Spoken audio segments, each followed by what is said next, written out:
प्रश्न 1 से 17 तक अवयव का व्युत्क्रम ज्ञात करना है। ये दूसरा सवाल है आपका।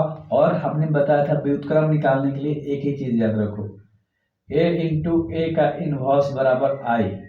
अब इस पे हम लोग सारे क्वेश्चन सॉल्व करेंगे। इसके ए का मान तुम्हें पता है, यहाँ दे रखा है, ये तुम्हारा ए का मान ही है प्रश्न में। तो एक जगह पे आप लिखोगे 1 2 2 1, ठीक है, ये पूरा आपने लिख लिया। ए का इनवर्स है तो ए का इनवर्स आपने लिख लिया बराबर आई का मान तुम्हें पता है, जिसके विकर्ण में 1 हो और बाकी संख्या 0 हो, विकर्ण में 1 हो। चीजें ठीक है, इतना कंप्लीट हो गई चीजें, बहुत बढ़िया। आपको सारी चीजें समझ में आती है, मुझे पता है अच्छे तरीके से। हमने क्या बोला कि इस वाले पूरे पद को 0 बनाना है, यानी कि ऐसा बना देना है, और इधर कुछ भी बनता जाए कोई दिक्कत नहीं है। तो हम इसमें संक्रिया लगाएंगे।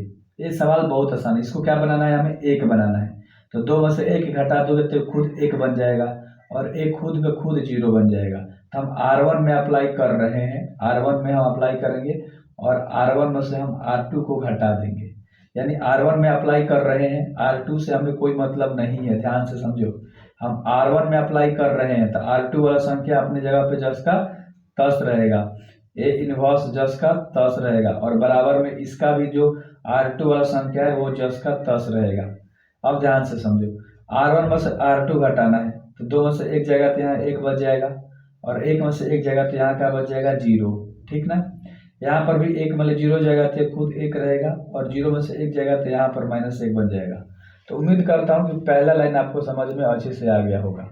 अब आगे देखो, 1 1 है, 0 है, सिर्फ इसको क्या बनाना है, आपको 0 बनाना है। तो अगर आप ध्यान से देखो, इस पर अंतर नहीं पड़ेगा, इसको घटाओगे तो, और इसमें से इसको घटाओगे तो 0 बन जाएगा। यानी ये R2 है, पूरा R2 है ना मेरे भाई। तो हम R2 में अप्लाई करेंगे, हम R2 में से हम R1 को माइनस कर देंगे, घटा देंगे। तो हमारा देखो, हमें R1 में नहीं अप्लाई कर रहे हैं, तो R1 से हमें कोई मतलब नहीं है, हमने R1 को जस का तस लिख दिया, ठीक है, चलो ठीक है, लिख दिया। हम R2 में से R1 को घटा रहे हैं ना, तो यहाँ पर 1 मतलब 1 जगह तो यहाँ पर हो जाएगा 0 और 1 मतलब 0 जगह तो यहाँ पर रहेगा 1 ही, कोई अंतर नहीं।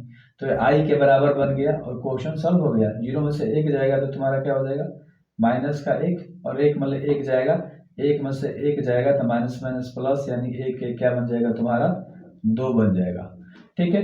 तो देखो ये आई के बराबर हो गया, तो तुम कैसे लिखोगे, आई इंटू ए इनवर्स बराबर तुम्हारे पास जो भी है 1 -1 और 2, इतना है मेरे भाई, ठीक है, कोई दिक्कत नहीं है। अब यहाँ पर ए इनवर्स बराबर तुम्हारे पास आंसर आ गया, क्या आ गया, 1 -1 और 2, और यही तुम्हारा आंसर हो गया। अगर आप देखोगे बुक में जाकर तो ये तुम्हारा रफ पार्ट था समझाने के लिए।